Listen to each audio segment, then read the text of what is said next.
I'm offering is the truth. Nothing more.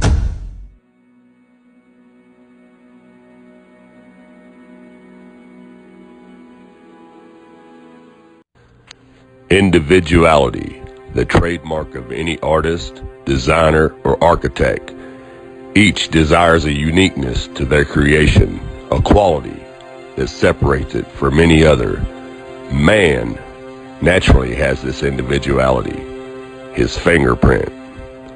There are 7.7 billion people on the face of the earth, and no two fingerprints are the same. Everything we touch or make contact with is branded with a small expressed image revealing to all who see it who was there. Around 1200 AD, a man named Leonardo Pisano, better known as Fibonacci, who was a famous mathematician from the Republic of Pisa, considered to be the most talented mathematician of the Middle Ages. Pisano discovered a sequence of numbers that created a very interesting pattern. The sequence begins with the numbers 1, 1, 2, 3, 5, 8, 13, 21, 34, and continues indefinitely. Each number is obtained by adding the last two digits together. A rectangle with the length and width of any two of the numbers of this sequence forms what is known as the golden rectangle, a perfect rectangle. A golden rectangle can be broken down into squares, the size of the next Fibonacci numbers down and below. If we were to take a perfect or a golden rectangle, break it down into smaller squares based on Fibonacci's sequence, and divide each with an arc, the patterns begin to take shape. We begin to see Fibonacci's spiral. The spiral in and of itself is insignificant. Its importance is revealed in where we find it. Take, for example, the sunflower. The display of its florets are in perfect spirals of 55, 34, and 21, the sequence of Fibonacci. The fruitlets of the pineapple create the same spiral based on the sequence. The pine cone does the same. As currents move through the ocean and the tide rolls onto the shore, the waves that bring in the tide curve into a spiral that can be mathematically diagrammed onto a plot at the points 1, 1, 2, 3, 5, 8, 13, 21, 34, and 55. Buds on trees, sand dollars, starfish, petals on flowers, and especially the nautilus shell are formed with this exact same blueprint. With each segment of growth, the nautilus adds to itself one more value on Fibonacci scale. This blueprint can be seen around us on a small scale every day.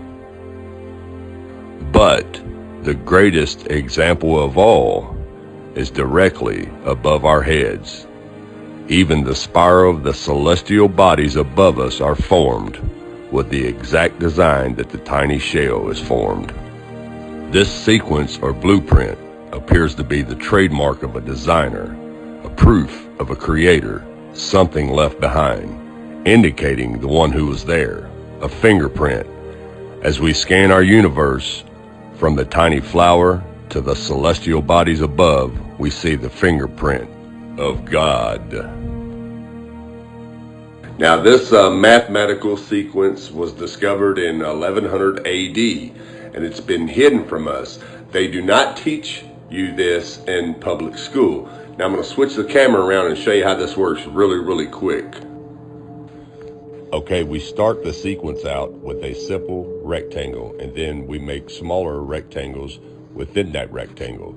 Okay, now here's the sequence. 1 plus 1 equals 2. 1 plus 2 equals 3. 2 plus 3 equals 5. 3 plus 5 equals 8.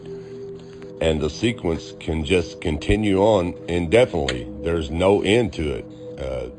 We can just keep adding to it, and it just keeps growing larger and larger. 8 and 13 is 21. And you start your spiral going from the first number outward, and that is the Fibonacci sequence. And this simple little mathematical sequence proves that there's a creator.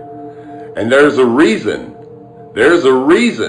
why the government would not allow this, well actually not allow it, they won't fund this sequence to be taught in public schools.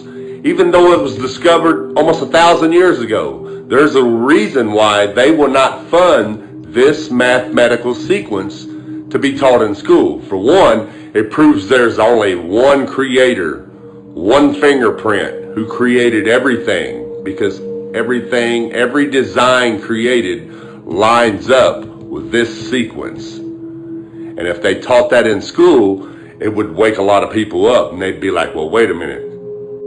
Everything on Earth has this same mathematical design, all the way down to our own DNA.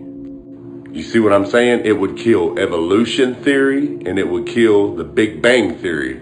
That's why this is not allowed to be taught in the public schools. It's time to wake up, people. All I'm offering is the truth.